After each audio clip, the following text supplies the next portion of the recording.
Yo, what's up? Good afternoon guys, Chris TV. Welcome back to my channel again guys.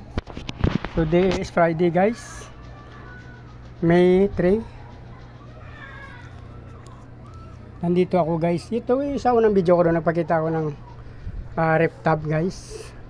So dito na siya guys, nilagay ko dito sa aking iskinita. Dito sa taas. Yan guys.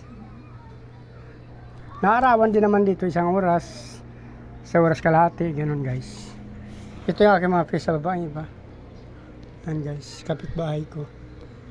Yan. Ito, pisina ng aming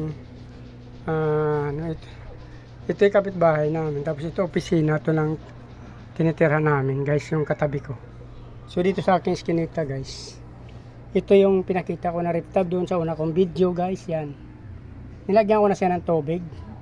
Tapos nilagyan ko siya ng mga plants. So nilagyan ko pala yung plants. Yung bininta na plants ko na hindi nabili guys, ito binalik ko. Dito ko na siya bitawan. Yan.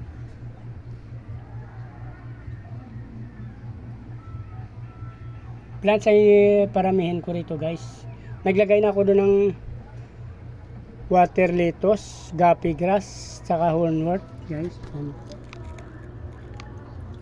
Iwalay natin hornwort. Yan guys, guppy grass. Ito hornwort. Ito naman, hornwort naman, saka water lettuce din. Bibitawan natin to guys. Ito guys, oh. Yan.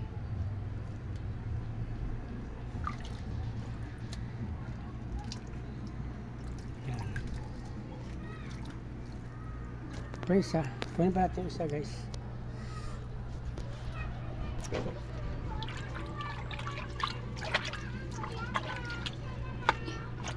Ito isa guys, oh.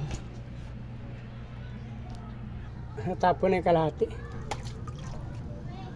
Ayan guys, yan. Pinakawala na natin. Try natin to guys kung mapaparami natin dito. Mayroon ako mangilan-ngilan ng mga sula nakita dyan guys, yan. Karamihan dito, water lettuce, hornwort, duckweed, guppy grass.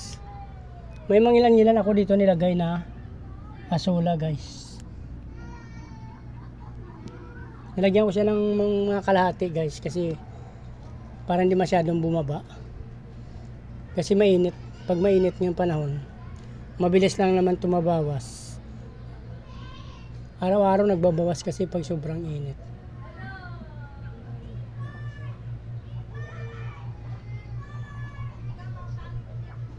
Hindi ko na nilagyan ng lupa to guys eh.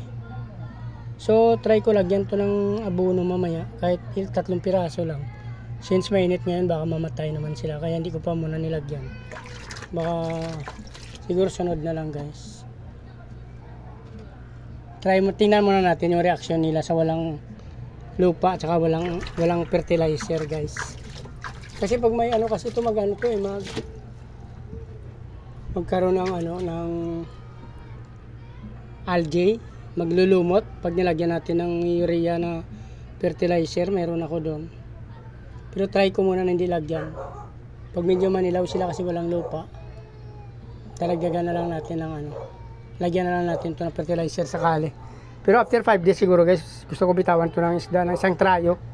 Kasi baka magkaroon ng lamok dito at darami. Lagyan natin ng isda ito para hindi magkalamok.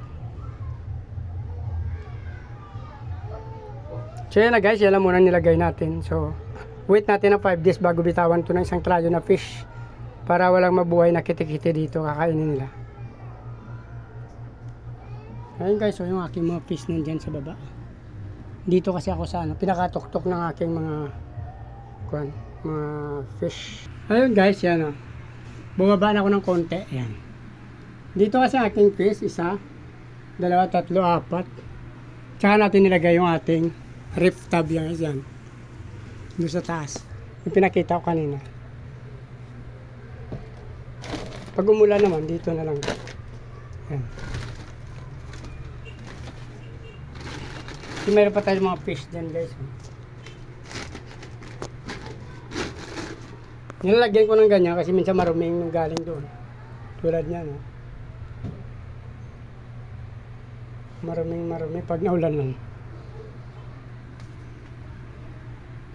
Yan guys. So dito na lang guys, pag kung natapos nyo at nagustuhan ng video na to, please like, follow, subscribe guys sa aking YouTube channel. Sama nyo na rin notification bell para updated kayo sa mga video na upload natin araw-araw. Maraming salamat sa patuloy na panonood at pag-subaybay sa aking mga ina-upload ng video guys. Pag-follow nyo na rin ang aking Facebook page, Chris Molino. Maraming salamat at mabuhay kayo hanggang gusto nyo. Bye-bye!